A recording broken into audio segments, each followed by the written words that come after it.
नमस्कार सर्वांना, जय भारत. कालच 20 ऑगस्ट रोजी महाराष्ट्र अंधश्रद्धा निर्मूलनचे कार्याध्यक्ष सन्माननीय आदरणीय नरेंद्र दाभोलकर सर यांच्या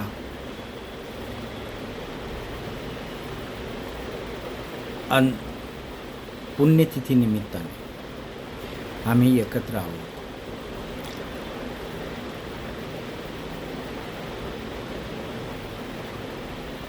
...1970 ते 1982 पर्यंत मेडिकल फील्डमध्ये काम करणारे दाभोलकर सर यांना असं रिअलाईज झालं की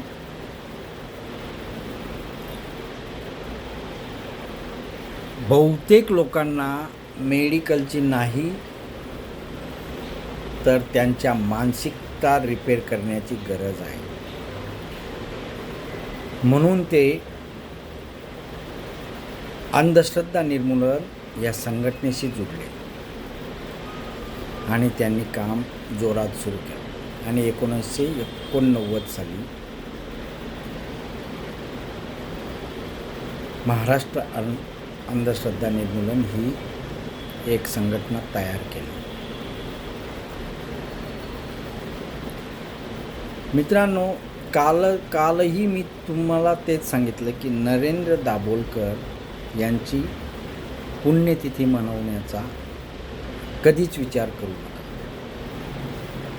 कारण नरेंद्र दाभोलकर ही एक विचार आहे आणि विचार तत्व आणि अज्ञानी लोकांना सज्ञान करण्याची धडपड करणारा प्रत्येक महापुरुष हो तो आपल्या जिवंत राहिला पाहिजे. म्हणून दाभोलकर ही एक व्यक्तीला मार, परंतु दाभोलकरचे साहेबांचे जे विचार आहेत त्या लाखो गोडींनी सुद्धा मरू शकत नाही. ह्या देशाला जगातल्या टॉपमोस्ट 10 मंदिरातून 9 मंदिर आपल्या देशात आहेत.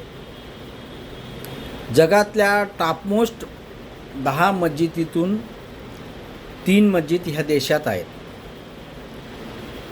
जगातल्या टॉपमोस्ट 10 चर्चमधून 1 चर्च ह्या देशात आहे.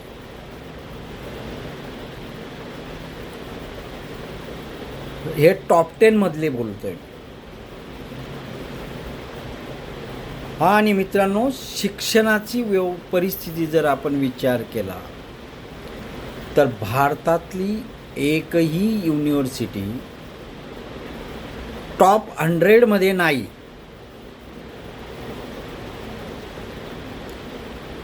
आणि जोपर्यंत आपल्यातल्या भारतातल्या 10-15 युनिव्हर्सिट्या टॉप 100 मध्ये येणार नाही तोपर्यंत भारत सुपर पॉवर होईल का? एज्युकेशनचा मी मुद्दा मांडण्याचा प्रयत्न का करतोय तर ऐकून थोडंसं मनाला खिन्न झालं की आज ग्रामीण भागात CJPचे लोक गेले होते राजस्थानमध्ये एका शाळेची पाहणी करण्यासाठी. CJP तुमच्या आमच्यासाठी शिक्षण व्यवस्थेत रिपेअर करण्याचा प्रयत्न करत आहे आणि तो प्रयत्न अतिशय स्तुत्य आहे. आणि त्याच्यासाठी ग्रामीण भागातल्या समाजाने वेलकम केलं पाहिजे. शाळा चांगली असो तर त्या शाळेला पण पारितोषिक देण्याचा आपण विचार केला पाहिजे. पण शाळा खराब असेल तर शाळेची व्यवस्थेत रिपेअर करण्यासाठी CJP प्रयत्न करणार. हा एक मुद्दा. दुसरा मुद्दा, आजचे शिक्षणाचे बाजारीकरण होत असताना गरीब हा शिक्षणापासून लांब जात आहे. त्यासाठी सरकार काही व्यवस्था करत आहे का? ग्रामीण भागातल्या शिक्षणाची व्यवस्था अतिशय वाईट परिस्थितीला गेलेली आहे. ग्रामीण भागातल्या शिक्षकांची क्वालिटीज अतिशय दिवसेंदिवस डाऊन होत जात आहे. याच्याकडे सरकार लक्ष देईल का? गेल्या 11 वर्षात जवळजवळ 5 ते 7 लाख शिक्षक हे रिटायर झाले आहेत. पण त्याच्या अनुपातमध्ये शिक्षकांची भरती झाली आहे का? आणि शिक्षणाच्या ह्या गंगोत्रीत शाळा चांगल्या तंत्रशुद्ध असाव्या या CJPच्या विचाराला खत पाणी दिली पाहिजे का त्यांना चोप दिला पाहिजे? आपण CJP काही राजकारण करतं आहे का? शाळेची व्यवस्था रिपेअर करण्यासाठी शिक्षणाची व्यवस्था जर शिक्षणातल्या ज्या इमारती आहेत, शाळा आहेत, त्यांची परिस्थिती उंचावण्यासाठी जर प्रयत्न करत असतील तर ते राजकारण होतं का? याचा समाजाने विचार केला पाहिजे. विसरू नका, महात्मा ज्योतिबा फुले हे म्हणत होते की जर परिस्थितीवर मात करायची असेल तर तुम्हाला शिक्षणाशिवाय पर्याय नाही. मग आज 21सावं शतक उजाडलं तरीही शिक्षणावर आपण जर भर देत नसू, शिक्षणातल्या युनिव्हर्सिटींच्या टॉपमोस्ट युनिव्हर्सिटींमध्ये आपण जर गणले जात नसू, आपण जर अंधश्रद्धेतच फसत जात असू, आपण जर कर्मकांडातच फसत जात असू, आपल्यातले 50 लोकातले 45 लोक जर कर्मकांड, अंधश्रद्धा आणि ह्या गोष्टींमध्ये फसत असतील, चिकित्सा करत नसतील, तर आपला देश सुपर पॉवर कधी होईल? सुपर पॉवरची स्वप्न बघणाऱ्या महामानवांना आपण कधी आदरांजली देणार?